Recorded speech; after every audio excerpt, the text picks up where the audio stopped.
Assalamu alaikum. This is Ultrascan Diagnostics. This is the CBCT of the patient that you had requested. The area of interest is the lower left 6.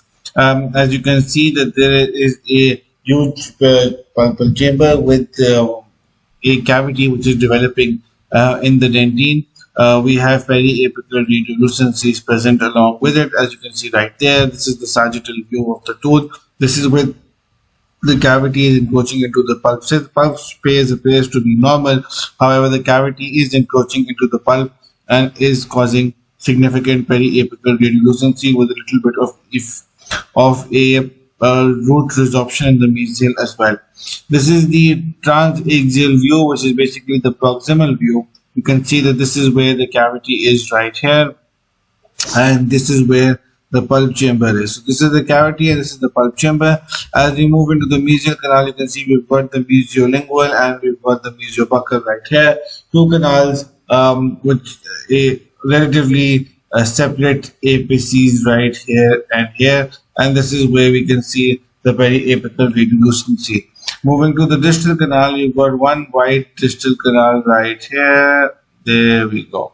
So one wide distal canal. This also has a cavity associated with it, and this is the pulp chamber.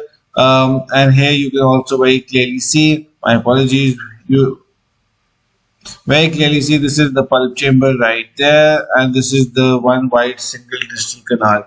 So we don't have any major canals in the distal, no multiple canals in the distal. We've got one single canal in the distal. This is the axial view, which is the top to bottom view. Here you can see we've got two canals. We've got the mesiobuccal and the mesiolingual, and we've got one wide oval-shaped distal canal.